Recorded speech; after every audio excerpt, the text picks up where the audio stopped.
Motion वाला chapter कर रहे थे हम फिज़िक्स में, है ना, और शायद दूरी, चाल, विस्थापन, वेग ये लिख चुके थे।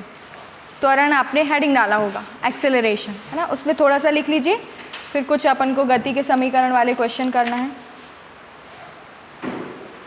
त्वरण या एक्सेलरेशन, ब्रैकेट में लिखना एक्सेलरेशन, ACC ELE RATION,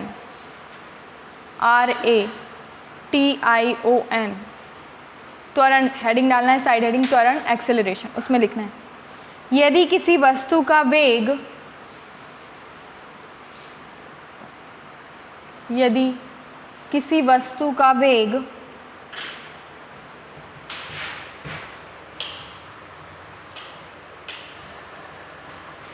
समय के साथ परिवर्तित होता है, समय के साथ परिवर्तित होता है,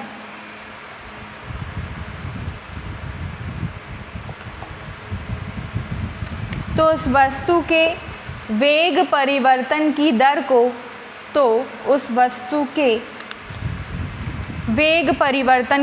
को त्वरण कहा जाता है।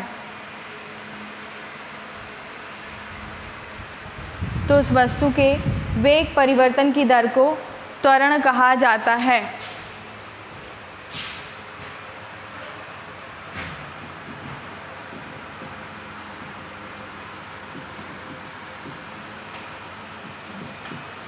अगली लाइन में ये वाला फॉर्मूला लिख लीजिए।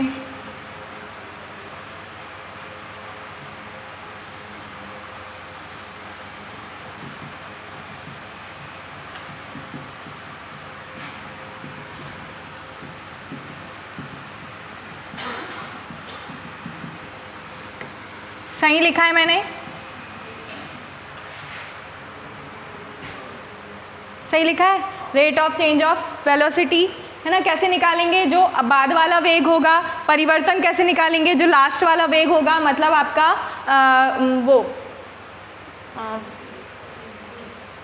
v, है ना। और प्रारंभिक वेग क्या होगा? u, जो शुरू वाला वेग होगा उससे, उसको डिनोट करते हैं u से ना। और ये टर्मिनल वेलोसिटी और ये इनिशियल वेलोसिटी, इसमें से अपन टाइम को डिवाइड कर देंगे, तो अंतिम वेग क्या आएगा बताओ? इसको डिनोट करते हैं a से, एक्सेलरेशन को। अंतिम ये फॉर्मूला क्या बन जाएगा बताओ?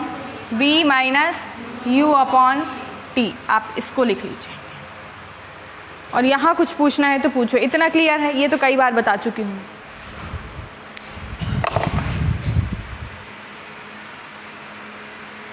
नेक्स्ट लाइन में लिख लेना, जहाँ a बराबर त्वरण है, v बराबर अंतिम वेग है, u बराबर प्रारंभिक वेग है, आपको पता है सब, है ना।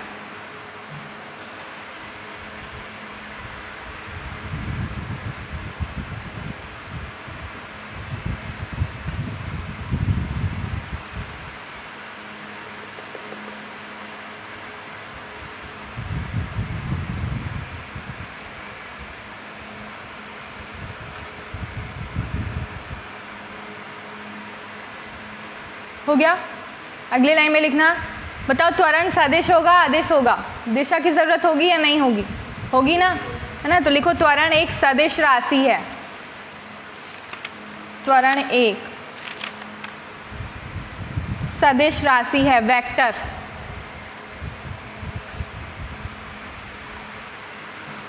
त्वरण एक सदिश राशि है। मात्रक यूनिट क्या हो जाएगी? वेग की क्या होती है? पर देखो, वेग की वही होगी जो वेग परिवर्तन, मतलब वेग परिवर्तन की वही होगी जो वेग की होगी। वेग का क्या होता है? मीटर पर सेकेंड। देखो, वेग के लिए अपन क्या निकालते हैं? वेग बराबर क्या होता है, या चाल बराबर क्या होता है? विस्थापन बटे समय। विस्थापन एक प्रकार की दूरी है ना, न्यूनतम दूरी। तो इसका क्या हो जाएगा? L upon T is equals to LT minus 1। अच्छा, मात्रक देख रहे थे, एक प्रकार की दूरी है तो ये क्या हो जाएगा?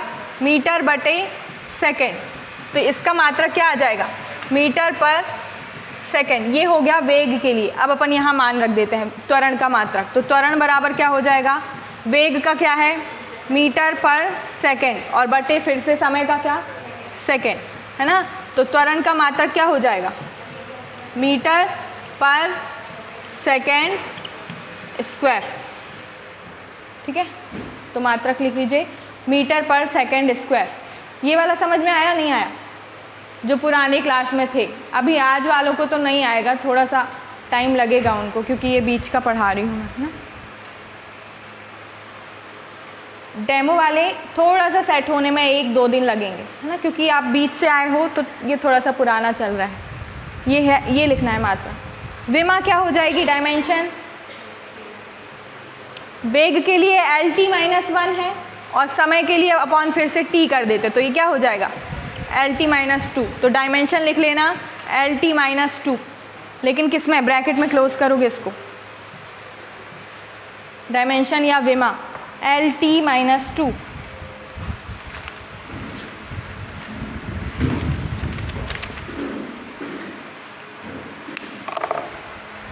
अगले लाइन में लिखना, वेग की दिशा में त्वरण होने पर, वेग की दिशा में त्वरण होने पर इसे धनात्मक, इसे धनात्मक, जबकि वेग की विपरीत दिशा में त्वरण होने पर, जबकि वेग की विपरीत दिशा में त्वरण होने पर इसे ऋणात्मक रूप में दर्शाते हैं, इसे ऋणात्मक रूप में दर्शाते हैं।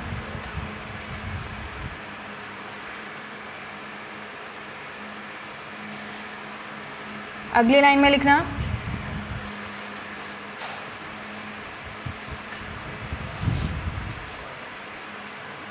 ऋणात्मक त्वरण को मंदन कहा जाता है।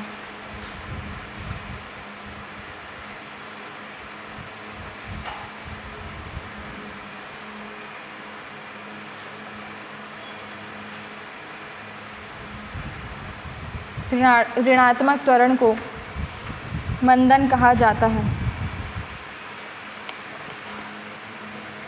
हेडिंग डालो आप, ये हो गया त्वरण, है ना। अब हेडिंग डालिए गति के समीकरण, गति के समीकरण, या इनका दूसरा नाम क्या भी है, गैलीलियो के समीकरण, गति का समीकरण या गैलीलियो के समीकरण।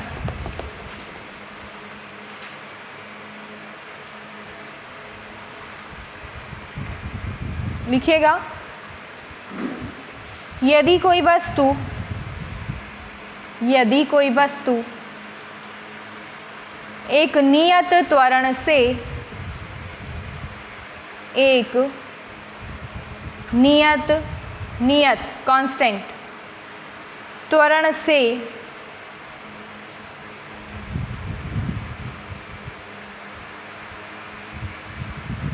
टर्म्स में कोई दिक्कत हो पूछ लेना, इंग्लिश वर्ड, है ना।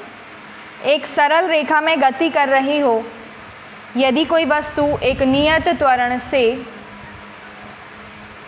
सरल रेखा में गति कर रही हो,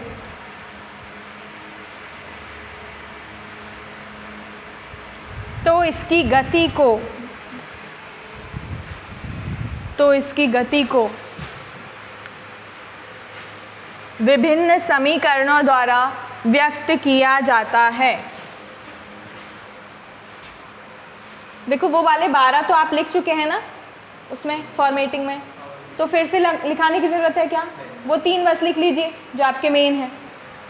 विभिन्न समीकरणों द्वारा व्यक्त किया जाता है, फिर वो तो आपने लिखा ही है कि ए जब माइनस हो, मतलब मंदन के लिए ए प्लस हो, जी के लिए जी माइनस के लिए, वो सब लिखा है आपने। बस ये 3 लिख लीजिए तो नोट्स में आ जाएगा वो। पहला समीकरण बताओ क्या होता है, v is equals to u plus a t. Second क्या होता है, u t plus half a t square. Third क्या होता है, v square is equals to u square plus 2as, जहाँ u बराबर क्या है, इनिशियल वेलोसिटी, प्रारंभिक वेग, या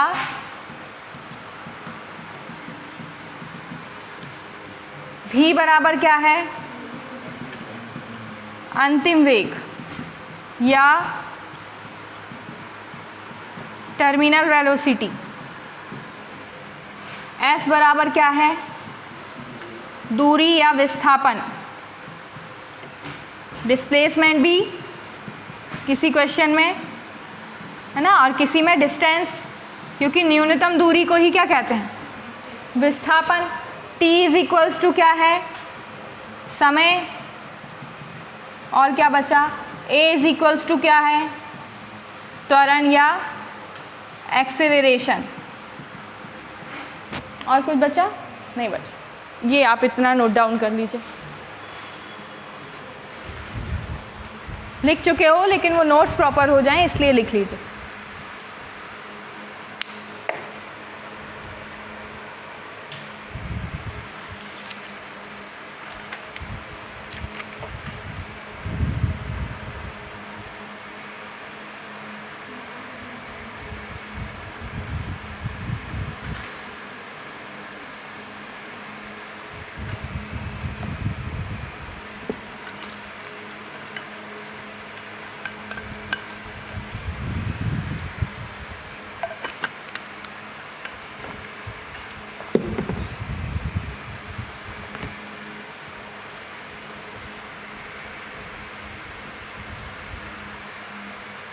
हो गया,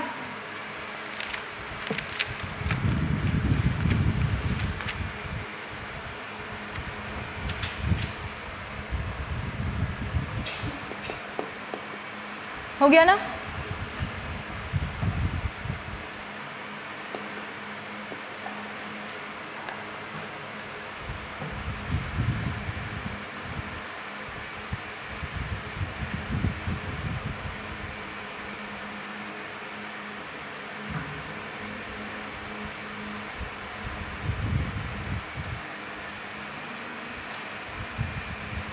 चलिए 2-3 लाइन छोड़ के या फिर नए पेज से हेडिंग डालना, वृत्तीय गति, वृत्तीय गति, सर्कुलर मोशन, वृत्तीय गति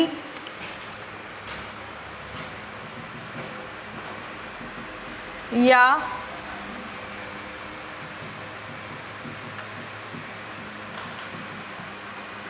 देखो, यदि कोई ऐसे, इसको पहले समझो फिर लिखाती हूँ, कुछ नहीं है। यदि कोई वस्तु ऐसे गति करे, एक सरल रेखा में गति करे, है ना, इस टाइप से सीधा सीधा, तो उसे क्या कहेंगे, सरल रेखीय गति, है ना। और कोई वस्तु यदि वृत्ताकार मार्ग पर गति करे तो उसे क्या कहेंगे, वृत्तीय गति। जैसे कि मौत कुआं में देखा होगा, या कोई रिंग रोड है ऐसे गोल गोल गोल गोल, उसमें कोई गति करे तो उसे क्या कहेंगे, वृत्तीय गति। तो अपन ने एक क्वेश्चन उस टाइम पे देखा था कि क्या वेग परिवर्तित, एक क्वेश्चन ऐसा कुछ देखा था ना कि क्या वेग परिवर्तन नहीं हो रहा है फिर भी उसमें त्वरण देखा जा रहा है। देखना क्वेश्चन, देखना, ऐसा कुछ क्वेश्चन देखा था। एक क्वेश्चन आया हुआ क्वेश्चन था, वो मैंने लिखवाया था, एसएससी का क्वेश्चन था वो।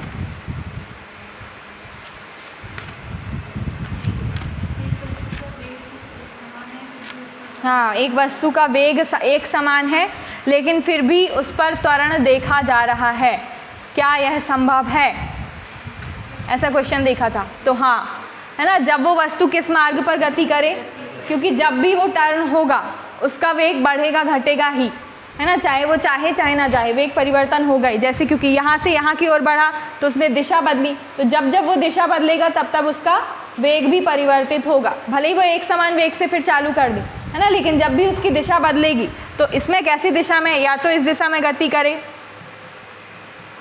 है ना। तो ये होती है बस वृत्तीय गति। बस लिख लो और ऐसा कोई चित्र बना लेना। लिखो, जब कोई वस्तु किसी वृत्ताकार मार्ग पर गति करती है। जब कोई वस्तु किसी वृत्ताकार मार्ग पर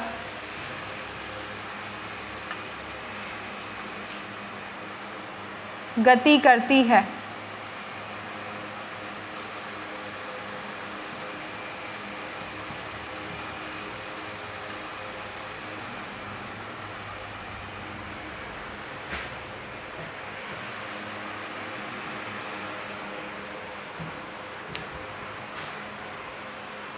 तो इसे वृत्तीय गति कहते हैं। सर्कुलर मोशन, यदि कोई वस्तु वृत्ताकार मार्ग पर गति करती है तो इसे वृत्तीय गति कहते हैं। पूर्ण विराम। यदि वह एक समान चाल से गति करती है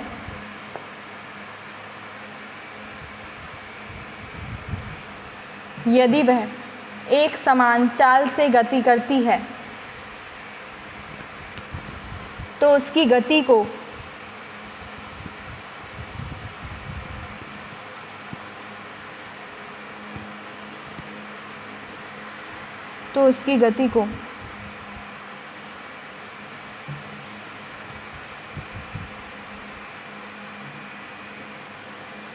एक समान वृत्तीय गति कहते हैं। Uniform circular motion.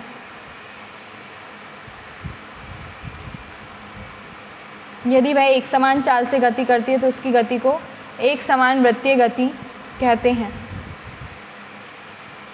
Uniform circular motion.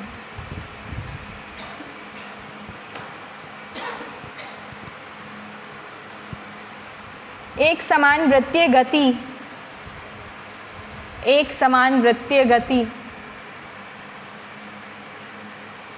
एक त्वरित गति होती है। त्वरित मतलब जिस पर त्वरण लगा हो, है ना, जिस पर त्वरण कार्य कर रहा हो, एक्सेलरेट हो रही हो वो चीज़, है ना। तो एक समान वृत्तीय गति एक त्वरित गति होती है। त्वरित मतलब तुरंत नहीं होता, है ना, जिसमें एक्सेलरेशन काम कर रहा हो वो होगी त्वरित गति, है ना। तो भले ही एक समान है ये गति, लेकिन जब जब वो दिशा बदलेगा तब तब उसमें त्वरण काम करेगा, ठीक है। इसलिए लिखा है कि एक त्वरित गति होती है, क्योंकि वेग की दिशा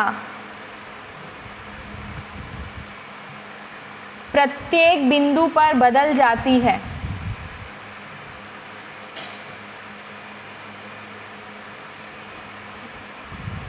प्रत्येक बिंदु पर बदल जाती है।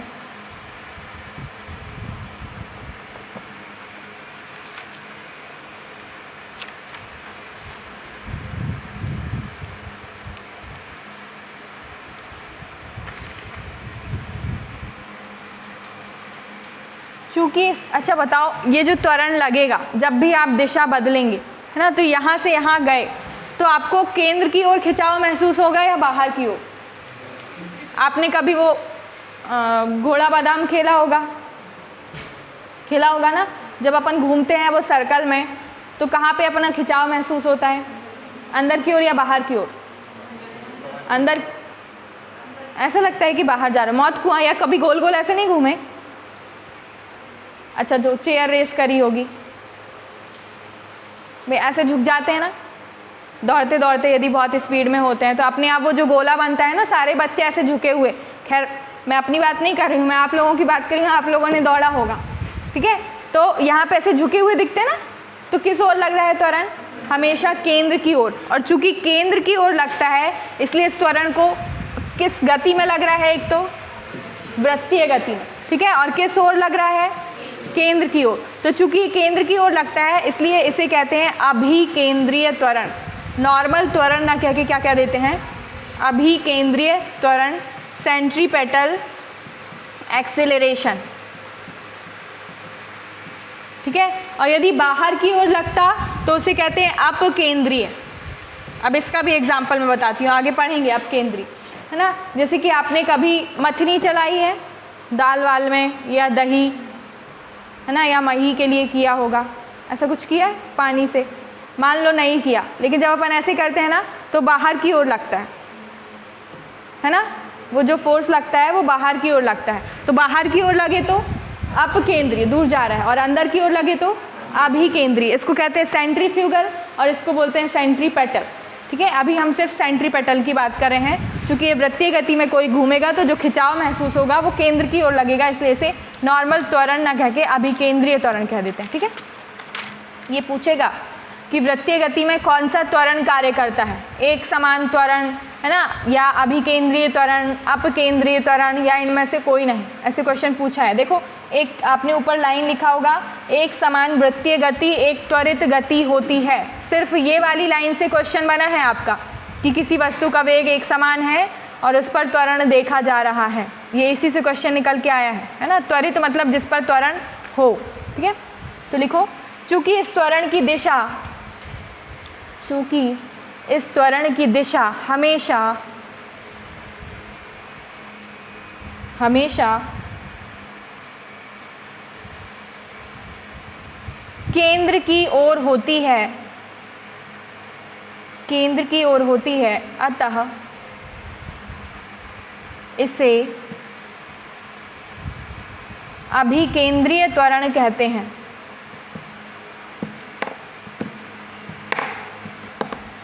अतः इसे अभिकेंद्रीय त्वरण कहते हैं।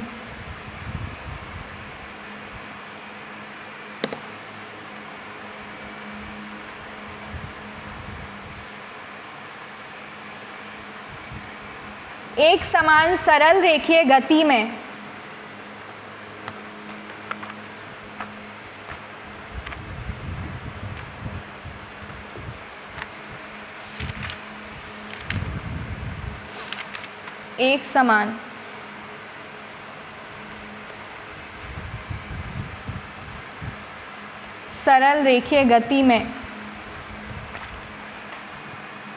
कोई त्वरण नहीं होता।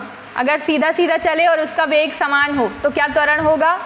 नहीं, है ना। लेकिन यदि वृत्तीय गति कर रहा है तो दिशा बदलने के साथ त्वरण लगने लगता है।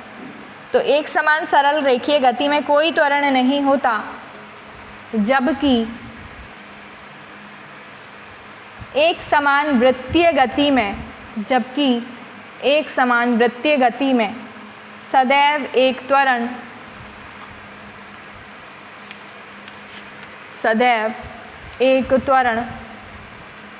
कार्य करता है। जबकि एक समान वृत्तीय गति में सदैव एक त्वरण कार्य करता है। ठीक है, ये हो गया आपका वृत्तीय गति। अगला लिखोगे कोणीय विस्थापन। कोणीय लिख के बताऊं, हेडिंग डालोगे कोणीय विस्थापन। इसमें लिखो एंगुलर डिस्प्लेसमेंट, इंग्लिश में है angular displacement, ANGULAR, ANGU, Hindi वाले भी लिख लीजिए ANGULAR, एंगुलर डिस्प्लेसमेंट।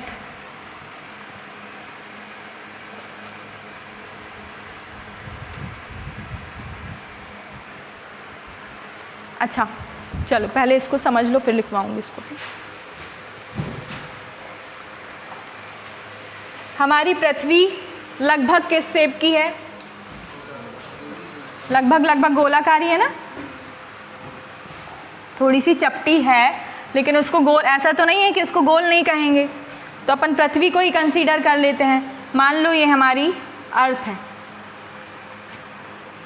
इसके चारों ओर कोई घूम रहा है ना। ऐसा मान लो कि ये इतनी सी बस अर्थ है और यहाँ से यहाँ तक कोई चक्कर लगा रहा है। तो पहली चीज़ तो इसकी गति क्या होगी? इसका कोई सेंटर होगा। इसकी गति सरल रेखीय गति होगी या वृत्तीय होगी? वृत्तीय गति होगी। मान लो ए पर है, कोई बिंदु ए पर है, कोई व्यक्ति बिंदु ए पर है और वो जाता है कहाँ तक? बी तक। सरल रेखा में होता तो हम उसको नॉर्मल क्या बोलते? डिस्टेंस या डिस्प्लेसमेंट। क्यों? क्योंकि न्यूनतम दूरी को ही क्या कहते हैं? विस्थापन, डिस्प्लेसमेंट। अब यहाँ पे देखो न्यूनतम अधिकतम का सवाल ही नहीं है, तो दूरी ना कह के हम सीधा इसको क्या कह दें? विस्थापन इसका बाईपास क्या हो सकता है बताओ, जब इसके चारों ओर चक्कर लगाना है तो यही न्यूनतम है ना। तो चाहे तो आप कोणीय दूरी भी कह सकते हैं, लेकिन इसे कोणीय विस्थापन इसलिए बोला जाता है क्योंकि यही सबसे मिनिमम है ना, शॉर्टेस्ट डिस्टेंस यही है, इसलिए बोल दिया जाता है कोणीय विस्थापन। दूरी क्या होगा, सवाल ही नहीं है कि वो यहाँ जाए यहाँ जाए यहाँ जाए, उसका पाथ फिक्स है ना, तो यही हो जाएगा न्यूनतम। अब बताओ कि सरल रेखा में जब ये यहाँ से यहाँ तक खिसक रहा था, है ना, तो सीधा यहाँ से यहाँ तक खिसक रहा था, अब ये वृत्तीय गति हो गई तो यहाँ से यहाँ तक कोण बनेगा कि नहीं, बनेगा ना। तो चूंकि कोण बन रहा है और उसका जो स्थान है परिवर्तित हो रहा है, इसलिए यहाँ से यहाँ तक का ये जो कोण बना इसे थीटा से व्यक्त करते हैं और इसे ही कहा जाता है क्या, कोणीय एंगुलर डिस्प्लेसमेंट, है ना। मतलब यदि गोल गोल घूम रहा है और पॉइंट ए से कोई बी तक गया, ठीक है, तो जो भी कोण बनेगा उस कोण को ही क्या कहा जाएगा, कोणीय विस्थापन। ठीक है, ऐसी करके अब पूरा सर्कल आपको पता है, मैथ्स आपने पढ़ी है, पूरा सर्कल कितने डिग्री का होता है। हाँ, मान लो ये ए पॉइंट है ना, और यहाँ से बी बना दिया मैंने, ये हो गया क्या, कोणीय विस्थापन। ठीक है, पूरा सर्कल कितने डिग्री का होता है, 360। और जब हमने देखा कि पृथ्वी से, जैसे मान लो ये पृथ्वी है ना, पृथ्वी को डिग्रियों में बांटा गया है ना, अक्षांश देशांतर, ज्योग्राफी में अभी पढ़ रहे होंगे, शायद आप पढ़ा है या पढ़ोगे, है ना। तो जब देखा गया कि जब हम पृथ्वी पर बिंदु ए पर थे, आगे चलते गए चलते गए चलते गए, तब तक चलते गए जब तक कितना कोण ना हो जाए, 1 डिग्री का कोण ना हो जाए। तो जब हमें 1 डिग्री के कोण को हमने यहाँ से यहाँ खिसका लिया, सपोज यहाँ तक आए, तो ये जो दूरी थी ना, ये निकल के आई कितने किलोमीटर, 111 किलोमीटर। इसलिए बोला जाता है अक्षांशों, 2 अक्षांशों के बीच की दूरी कितनी होती है, क्योंकि हर डिग्री यहाँ से फिर 1 डिग्री बढ़ेंगे, फिर 1 डिग्री बढ़ेंगे, फिर 1 डिग्री बढ़ेंगे, ऐसे करके 180 यहाँ तक आ जाएंगे और 180 नीचे। तो जब 1 डिग्री बढ़े ना, तो उसे ही कहा जाता है क्या, 111 किलोमीटर। और आप बोलेंगे कि कोणीय विस्थापन का यूज़ कहाँ है, तो यही है इसका यूज़, है ना, कि कहीं पर यदि गोल वाला पाथ होता है तो उसका कोण और उसकी दूरी निकालने में अपन को सहायता मिलती है। 1 डिग्री बराबर कितना होता है पृथ्वी पर, 111 किलोमीटर। यही है अक्षांश, 2 अक्षांशों के बीच की दूरी, लॉन्गिट्यूड और लैटिट्यूड पढ़ते हैं ना जो, ठीक है वो। तो आप इसको बना लीजिए, कोणीय विस्थापन थीटा से, अच्छा पहले लिख लो फिर बनाना। वेग का सूत्र क्या होता है, वेलोसिटी बराबर क्या होता है, पहले बताओ, वेलोसिटी बराबर क्या होता है, वेग, वेग चाल नहीं, विस्थापन बटे समय। तो जब विस्थापन बटे समय होता है ना, वेग बराबर जब वस्तु सरल रेखा में गति करे, है ना, उसका पाथ क्या हो, एकदम स्ट्रेट हो, सीधा हो, और यदि ये सर्कुलर पाथ पर गति करती है तो उसी विस्थापन को हम क्या कह देते हैं, तो उसी वेग को हम क्या कह देंगे, कोणीय वेग, है ना। तो कोणीय वेग बराबर क्या हो जाएगा, कोणीय वेग बराबर क्या हो जाएगा, कोणीय विस्थापन बटे समय, है ना। बस यहाँ पे कोणीय कोणीय तो लगाना है। अच्छा, ये जो थीटा है इसकी कोई विमा होगी क्या,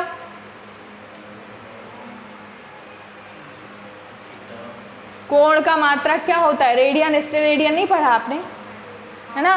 तो इसका मात्रक होता है, पढ़ा था ना जब सर्कल पे है, वहाँ पे एक चाप कंसीडर किया था आपने, है ना। पूरक राशियाँ कौन कौन सी हैं,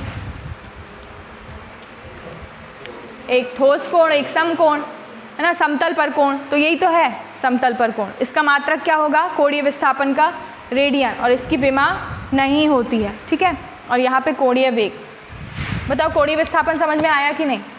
सर्कुलर पाथ पर गति करें और यदि बिंदु ए से कोई व्यक्ति बी तक पहुँच जाता है तो ए से बी तक जाने में केंद्र से जो कोण बना उसे व्यक्त करते हैं थीटा से, और थीटा को ही कह देते हैं क्या, कोणीय विस्थापन, क्योंकि उसकी न्यूनतम दूरी ए से बी तक थीटा के बराबर होगी, है ना। और जब देखा गया कि ये 1 डिग्री कितना आ रहा है, तो 1 डिग्री दूरी में निकल रही थी 111 किलोमीटर, और अर्थ के बेस पे हम इसे ही कह देते हैं क्या, 2 अक्षांशों के बीच की दूरी, ठीक है।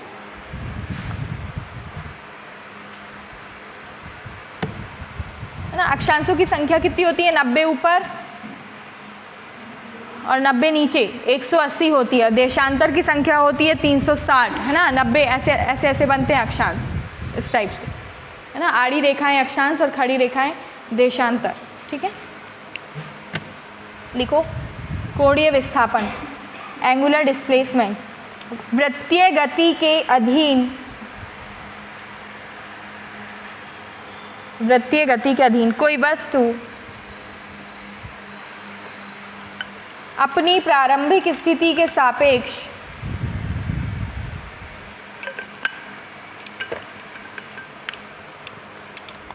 अपनी प्रारंभिक स्थिति के सापेक्ष जितने कोण से घूम जाती है, जितने कोण से घूम जाती है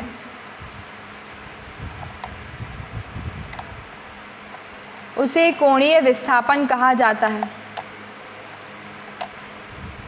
वृत्तीय गति के अधीन कोई वस्तु अपनी प्रारंभिक स्थिति इनिशियल पोजीशन के सापेक्ष जितने कोण से घूम जाती है, जितने कोण से घूम जाती है उसे कोणीय विस्थापन कहा जाता है,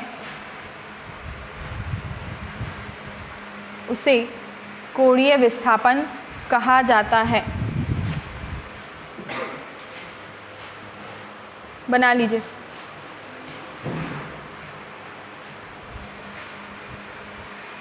एरो लगा लेना बस।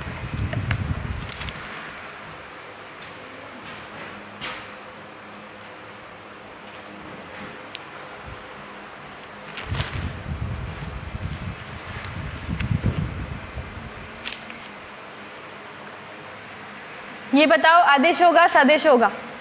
दिशा की ज़रूरत हो रही है नहीं हो रही? दिशा लग रही है नहीं लग रही? लग रही है ना, तो कैसी राशि हो जाएगी? सदिश। इसको बनाओ और अगले लाइन में लिखना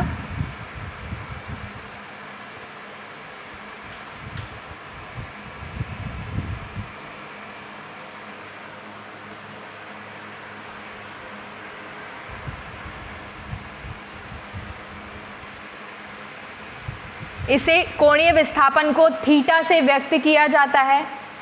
थीटा देखो लिखा है वहाँ, जहाँ कोण बना है वो थीटा है। इसे थीटा से व्यक्त किया जाता है। अगले लाइन में लिखना यह एक सदिश राशि है। कभी भी आप लोग डायग्राम बनाते हो इस तरफ बनाया कीजिए, इस तरफ, मतलब आपके राइट हैंड में होना चाहिए। मतलब अभी तो ठीक है कॉपी में बना लो, पर एग्ज़ाम में बनाओगे तो राइट साइड में बनाना। कोणीय विस्थापन एक सदिश राशि है। मात्रक लिख लीजिए रेडियन, मात्रक रेडियन।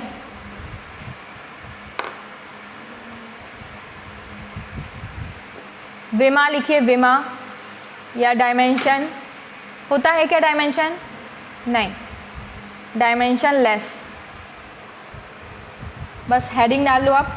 कोणीय वेग, इसे हम करेंगे अब कल, है ना।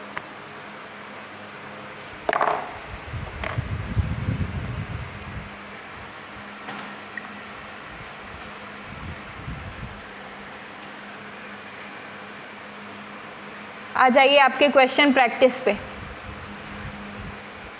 जो आपके न्यूमेरिक्स कर रहे थे ना गति के समीकरण के, कहीं से भी कंटिन्यू कर दो, बनेंगे क्वेश्चन। अच्छा दो चार पहले ऐसे ही बताओ, बिना न्यूमेरिक्स वाले क्वेश्चन बताना है ना। झूठ का पता लगाने वाला यंत्र किस नाम से जाना जाता है? पॉलीग्राफ। एनीमोमीटर क्या करता है? एनीमोमीटर, एनीमोमीटर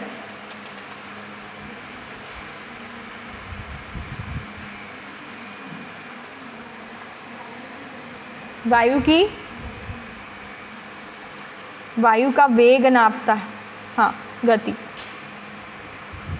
नॉटिकल मील कहाँ की दूरी? समुद्र की दूरी। त्वरण का मात्रक मीटर पर second square. Manometer, manometer, manometer गैसों का दाब, यही है ना, गैसों का, याद नहीं है, भूल रहे हो आप लोग। 1 पिकोग्राम, जल्दी बताओ, पिकोग्राम।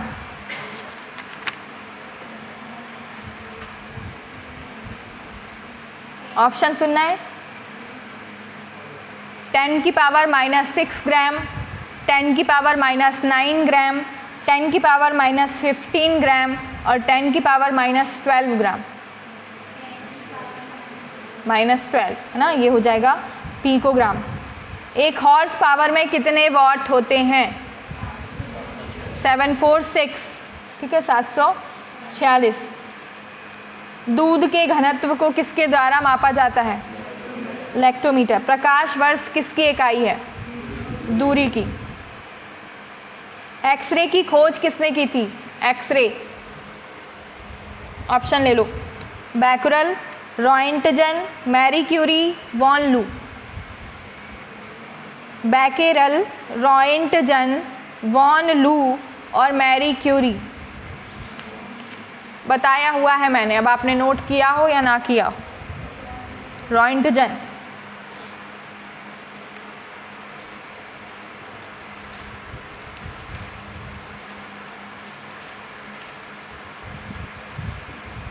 एक क्वेश्चन लिखो, होमवर्क करके लाना। 6 फीट लंबे व्यक्ति की ऊंचाई नैनोमीटर में निकालना है। 6 फीट आप लोगों की होगी आसपास, है ना। 6 फीट लंबे व्यक्ति की ऊंचाई नैनोमीटर में निकालना है, नैनोमीटर में व्यक्त करें। IAS प्री का क्वेश्चन है ये, 2008। ऑप्शन चाहिए? नहीं, पहले निकाल के लाना, कल बताऊंगी। होमवर्क है, सबसे पहले पूछा जाएगा, आप निकाल के लाओगे। पहले तो फीट आप सेंटीमीटर्स में बदलोगे, है ना, सेंटीमीटर को फिर मीटर में बदलोगे और फिर वो देखोगे आपका चार्ट कि नैनोमीटर में क्या कैसा है, ठीक है, उसको आप करके लाओगे। आ जाओ आपके क्वेश्चन पे। क्वेश्चन लिखो। बस आज अपन को प्रैक्टिस करनी है ना, आज जितने हो जाएंगे आज, नहीं तो आधी क्लास में कल, ताकि वो क्वेश्चन आपको बहुत अच्छे से बने, है ना। सारे क्वेश्चन इसके लगभग कवर करने की कोशिश करेंगे अपन। पहला क्वेश्चन लिखो। एक कार विरामावस्था से चलती है।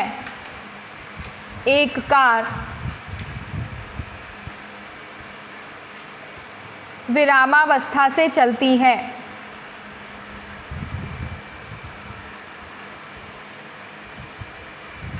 अच्छा ये बताओ, आपका सब्जेक्ट क्या है? आप नहीं थे जब मैं ये पढ़ा रही थी न्यूमेरिक्स वाला, आप थे? आप पीछे, आप सब्जेक्ट क्या है? नए भैया, आर्ट्स था या साइंस था? बायो था। फिजिक्स थोड़ा बहुत अच्छी है, त्वरण वरण समझता है ना, क्या है? देखो, नहीं डरा नहीं रही हूँ, इसलिए पूछ रही हूँ कि आगे देखो आपको न्यूमेरिक सॉल्व हो जाए, नहीं तो आप बैठे रहोगे। त्वरण क्या होता है? जैसे मान लो आप बाइक चला रहे हो, सुनो इधर, बाइक चला रहे हो, है ना, उसमें एक्सीलरेटर होता है ना, तो एक्सीलरेट आप करोगे तो आपकी स्पीड या तो बढ़ेगी या तो घटेगी, ठीक है। तो जब स्पीड घट रही होगी तो त्वरण को, हम उसी को कहते हैं त्वरण, है ना। जो एक्सीलरेट आपने किया तो जो आपका जो वेलोसिटी है या वेग जो आपका बदल गया, उसी को आप कहते हैं त्वरण, और इसे व्यक्त करते हैं ए से।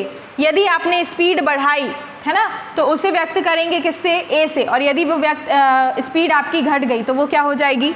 माइनस। और जो आपका वेग परिवर्तित हुआ है वो कुछ ना कुछ टाइम के साथ हुआ होगा। बाइक को ही इमेजिन करो कि आप स्कूटी या बाइक चला रहे हो और उससे आपने अपनी स्पीड बढ़ाई, तो जो स्पीड बढ़ गई आपकी, वो आपका वेग परिवर्तित हो गया, और उसी को कहते हैं क्या? त्वरण। लेकिन त्वरण, वेग परिवर्तन तो होता है, लेकिन किसके साथ? समय के साथ, है ना। तो पहले आपका वेग मान लो क्या रहा होगा? u, कुछ ना कुछ तो रहा होगा, और u के बाद आपने बढ़ाया कहाँ तक? v तक। तो ऑब्वियसली जब बढ़ाया है आपने तो v बड़ा होगा। जैसे मान लो आप 20 की स्पीड से चल रहे थे, है ना, और फिर आपने बढ़ा दिया 30 तक, तो बाद वाला वेग क्या हो गया? 30, और शुरू वाला क्या है? 20। तो जो शुरू वाला है इसे कहते हैं प्रारंभिक वेग, इसे व्यक्त करते हैं u से, ठीक है। और जो v है इसे व्यक्त करते हैं अंतिम वेग, जो आपका बाद वाला वेग हुआ इसे कहते हैं अंतिम वेग या टर्मिनल वेलोसिटी, ठीक है। अब जब कोई वस्तु, अब इसकी गति के आपको 3 समीकरण देखना है। ये जो मैं क्वेश्चन दे रही हूँ वो इन 3 इक्वेशन से आपको निकालने हैं, ठीक है। कैसे? पहला बताओ, जिसको पता है वो सब बताओ।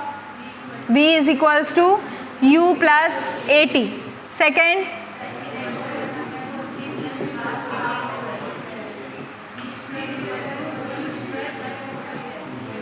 देखो यहाँ पे v क्या है? अंतिम वेग, मतलब यदि किसी का वेग बाद में बढ़ गया तो आप v की वैल्यू रख दोगे।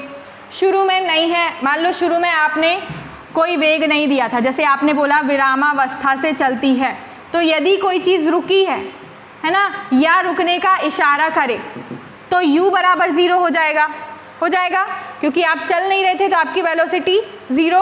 और यदि बाद में आप रुक गए या बाद में रुकने का इशारा हो तो आपको v बराबर क्या रख देना है? 0। s क्या है यहाँ पे? दूरी, जो अभी आपने फॉर्मूले लिखे हैं ना, देखना है। s क्या है? दूरी। t क्या है? समय। u क्या है? प्रारंभिक वेग। ऐसा भी हो सकता है कि प्रारंभिक वेग 0 हो, है ना, और 0 नहीं होगा तो कुछ ना कुछ दिया होगा। और ऐसा भी हो सकता है कि v बराबर भी 0 हो, है ना। ये कब करना है आपको 0? जब कोई वस्तु ना चले या ना चलने का इशारा करे स्टार्टिंग में, तो u बराबर 0 हो जाएगा। और बाद में यदि रुक जाए या फिर रुकने का इशारा करे तो v बराबर 0 कर देना, ठीक है। और s दूरी है, a त्वरण है ना। अब बाकी जैसे जैसे सॉल्व करोगे वैसा आएगा। इसको मैं काफ़ी बता चुकी हूँ, अब आपके क्वेश्चन प्रैक्टिस पर डिपेंड है। चलो लिखो, एक कार विरामावस्था से चलती है, लिखवा दिया क्या ये क्वेश्चन? जिस पर 3 मीटर पर सेकेंड स्क्वायर का त्वरण लगता है, जिस पर 3 मीटर पर सेकेंड स्क्वायर का त्वरण लगता है।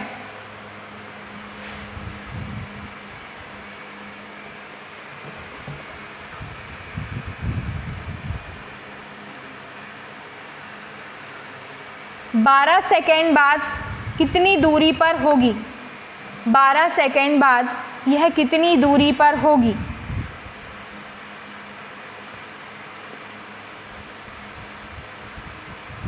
अगले लाइन में लिखना,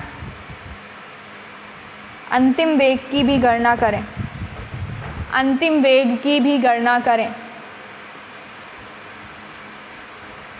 सॉल्व करो और पहले बता दो किस किस से नहीं बनेगा, तो अपन टाइम खराब नहीं करें। जल्दी बताओ, बनेगा सबसे ना पीछे?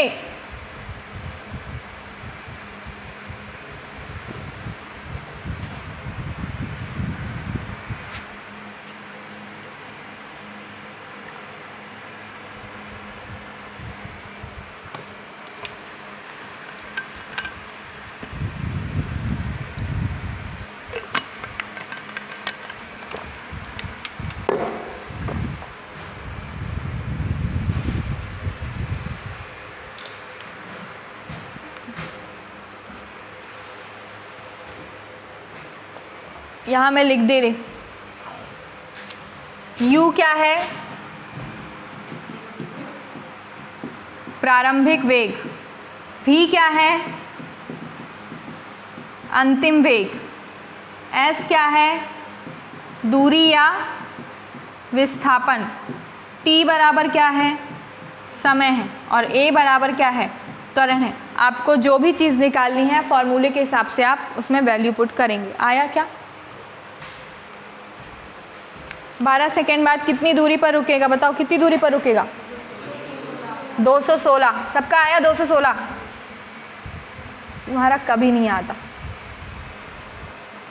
एक बार देख लो, एक बार देख लो, फिर नहीं बताऊंगी। अगला क्वेश्चन देखो, u क्या दिया है आपको? कार कैसे चल रही है? अब सुन लो, जिससे नहीं बना वो सब देख लो। कार विरामावस्था से चल रही है, मतलब रुकी है। पहले रुकी है तो आप चल नहीं रहे हो, और चल नहीं रहे हो मतलब आपकी वेलोसिटी 0 होगी, मतलब आपका प्रारंभिक वेग क्या है ना। फिर क्या दिया है? उस पर कितना त्वरण लग रहा है? a बराबर कितना दिया? 3 मीटर पर सेकेंड स्क्वायर। और टाइम दिया है आपको क्या? 12 सेकेंड। और निकालना है आपको एस। जब दूरी निकालना होता है तो कौन सा समीकरण रखते हैं? दूसरा वाला। तो मान रख दो एस बराबर क्या हो जाएगा? You t plus half a t square. You बराबर क्या है और टी बराबर क्या है? Plus half. ए बराबर क्या है? 3 और टी स्क्वायर क्या हो जाएगा? 144। ये पूरी टर्म ज़ीरो हो गई तो यहाँ ज़ीरो प्लस यहाँ पे इसको काट दो, क्या हो जाएगा? 72 इज इक्वल्स टू क्या आ जाएगा? बराबर क्या आ जाएगा? और दूरी को किस में लिखते हैं? मीटर में। तो 200 मीटर पर सेकंड में कहाँ? 200। देखो ये भी होगा, हाँ है ना, कि क्वेश्चन दे दे 216 मीटर, 216 मीटर पर सेकेंड, 216 मीटर पर सेकेंड स्क्वायर और डी दे दे उपरोक्त सभी। तो यूनिट का आपको ध्यान रखना है ज़रूर कि आपको पूछ क्या रहा है ना। यहाँ भी नहीं तो पता चले पूरी इक्वेशन सॉल्व हो गई और जाके लो ना। तो इस चीज़ का भी ध्यान देना है। वो मीटर और मीटर पर सेकेंड स्क्वायर में कंफ्यूज करेंगे वो, ठीक है। अंतिम वेग निकालेंगे तो कैसे निकालेंगे? ऊपर वाले समीकरण में मान रख दो। तो v बराबर क्या हो जाएगा? u प्लस ए टी, है ना। v निकालना है अपन को। u क्या है? 0, a क्या है? 3, क्या हो जाएगा? 36 मीटर पर सेकेंड। और इसको आप चेक कर सकते हो थर्ड वाले से, तो आपका प्रूफ भी हो जाएगा, ठीक है।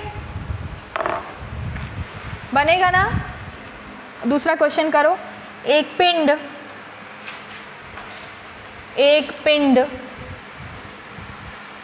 विरामावस्था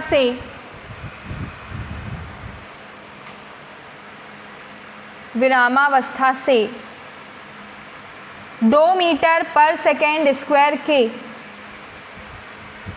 2 मीटर पर सेकेंड स्क्वायर के एक समान त्वरण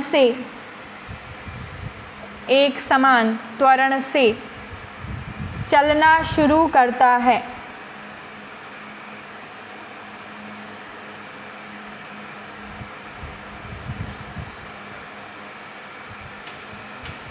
दो सेकेंड में वह कितनी दूरी तय करेगा?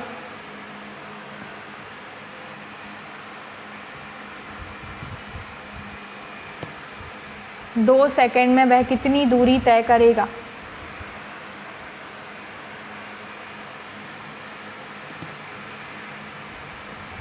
बताओ।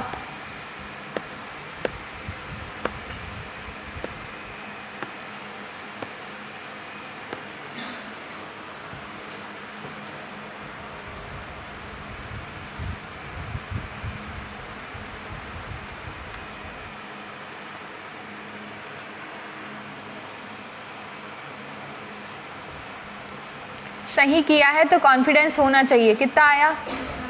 4। सबका आया? सुनील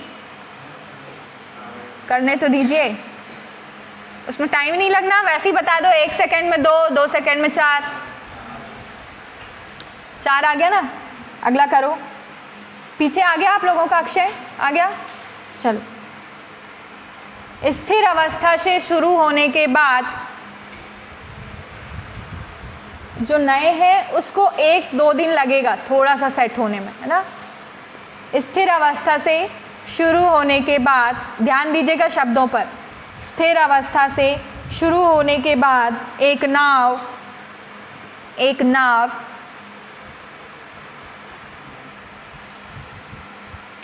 एक सीधी रेखा में नियत दर से कांस्टेंट रेट, है ना, नियत दर से 3 मीटर पर सेकेंड स्क्वायर 3 मीटर पर सेकेंड स्क्वायर के त्वरण से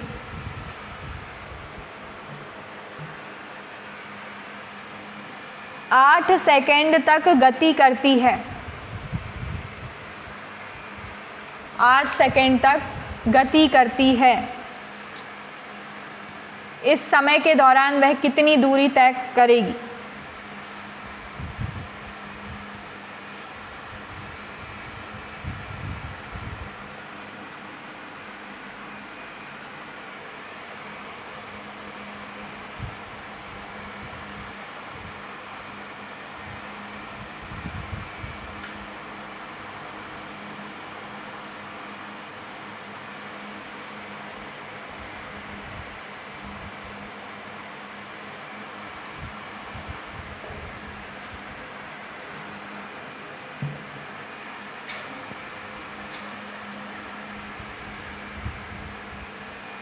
कितना?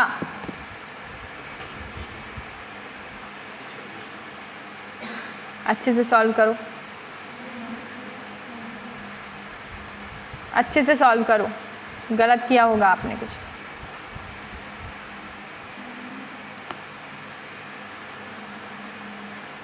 स्थिर, हाँ 96। देखो सॉल्व करने में कोई गड़बड़ हुई होगी। 8 सेकेंड तक चलती है और 3 मीटर। 96 आएगा ना? सबका आ गया? चलो सबका ना, आगे बढ़े। पीयूष, हाँ, एक पत्थर को मीनार से नीचे गिराया जाता है, सॉरी, एक पत्थर को मीनार से, एक पत्थर को मीनार से, मीनार बिल्डिंग, मीनार से नीचे गिरने में 10 सेकेंड लगते हैं। एक पत्थर को मीनार से नीचे गिरने में 10 सेकेंड लगते हैं। मीनार की ऊंचाई बताइए।